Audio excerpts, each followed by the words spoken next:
Hey everybody, if you're ready for a bit of mystery mixed in with some screwball comedy, not to mention one that works at Christmas time too, then you can look no further than The Thin Man from 1934, starring William Powell and Myrna.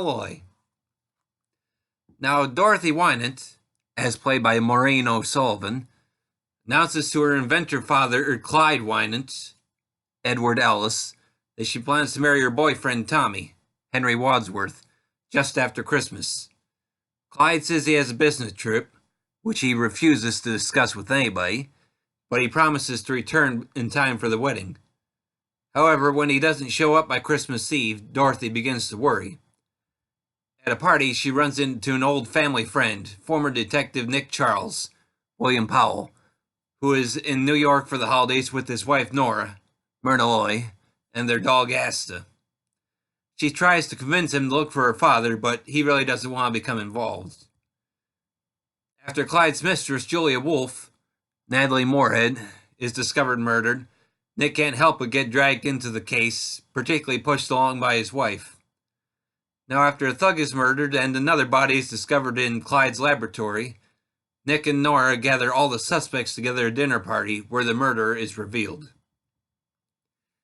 Ah, yes, the movie that was the beginning of a franchise. And yet in making it, who knew that would be the case?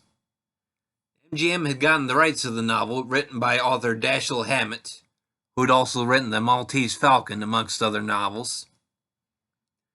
Director W.S. Van Dyke, himself a fan of detective novels, wanted to do it. And he wanted William Powell and Myrna to star in the film after working with them on the 1934 film Manhattan Melodrama, and seeing how well they had gotten along on that film behind the scenes. However, the MGM executives were against the idea. At most, they were maybe willing to let William Powell do it since he had already portrayed some other detectives, but they really weren't as thrilled with Myrna for the role, and supposedly only really gave in if the movie could be done within like 3 weeks so she could start her next film.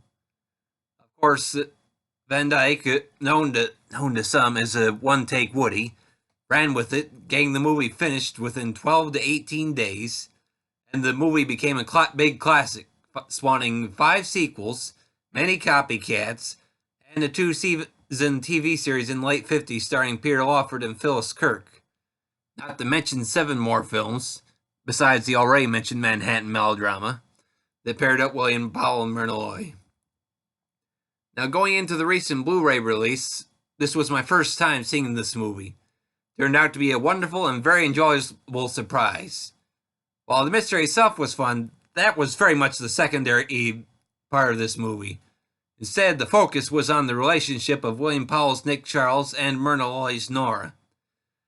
For a film that was shot in a very short period of time, they give us such a rich relationship there. Their banner alone makes the film fun, with some lines definitely showing the movie to be a bit of a pre-code. Of course, they clearly make good use of the then-recent repeal of Prohibition, considering how much they imbibe martinis and other alcoholic drinks. But with this movie, the comedy works. For that alone, I have absolutely no trouble whatsoever with recommending this movie to anybody. Now, of course, as with a lot of older movies, being a popular film proves to be just as much a curse as it is a blessing.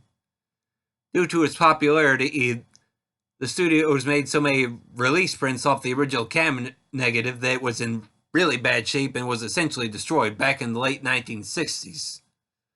So partly because of that, this movie's apparently never really looked that great on home video as people would prefer to, but in preparing this movie for Blu-ray, the good people working for the Warner Archive Collection made use of a safety fine-grained film stock, which was apparently made before the original camera negative was gone, and a dupe negative in place of some sections that were in bad shape to restore this movie.